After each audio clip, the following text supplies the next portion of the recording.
Hi there, I'm Mike McArthur, and welcome to another edition of Librarian Learns.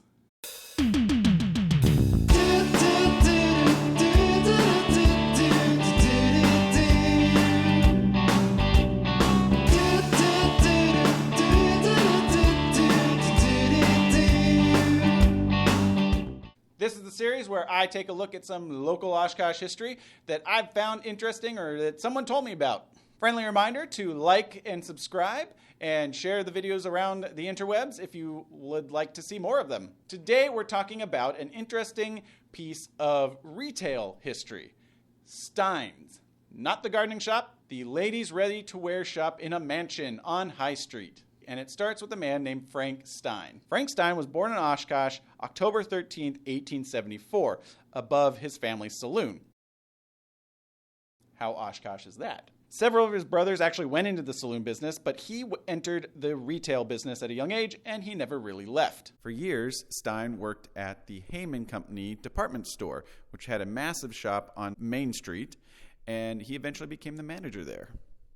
He founded Stein & Company in 1912. He had a significant shop on North Main Street, on the west side of the 400 block, where House of Hero Comics and Satori Imports are today. So by age 50, Stein was well established, had a good chunk of money in the bank, a popular store, but as he tells it, I was disgusted and bored with myself and my business. I decided to stake everything on one roll of the dice. I think it was in part of becoming suddenly middle-aged. However, this wasn't suddenly a midlife crisis. He had actually been thinking of changing his business for the last couple of years based on two things he saw coming that were going to disrupt and change the retail business in Oshkosh and certainly across the country. Rent, it was going up and he was going to have to raise prices, which he didn't want to do. And more importantly, traffic. Stein started worrying about the traffic that he saw on Main Street and noticing that people who arrived in cars shopped differently. So he traveled to Los Angeles to investigate in the early 1920s and found that stores and businesses on main streets and major thoroughfares suffered greatly from traffic and a lack of parking. He observed that people really didn't spend a whole lot of time in the stores. They jumped out of their cars, bought what they needed, and left. What Stein envisioned was a place where you could come, park your car, and have an extended, leisurely shopping experience. Stein needed a new location for this business that he envisioned, and he found it just a few blocks west on Church Street in the Gates Mansion.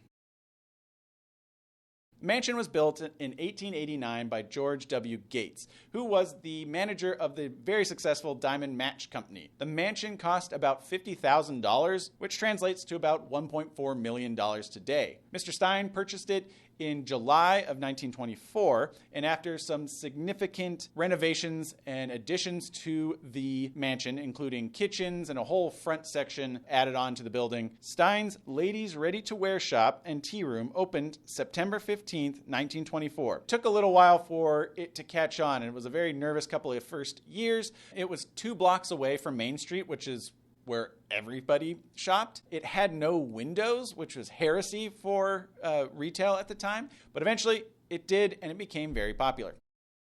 Customers at Stein's always fondly recalled being impressed with the elegance of the shop. There were electric chandeliers, plush green carpeting, perhaps dated today, but that was definitely a sign of wealth and sophistication in the 20s. Hand-carved wood fixtures, multiple ornate fireplaces. Employees would greet you as you entered, all of them clothed in items purchased from Stein's. Stein's policy was to have the customers feel like this was their private club. In later years, there was even a special bus that would pick you up, chauffeur you to the shop, and then bring you home at no charge. Classy.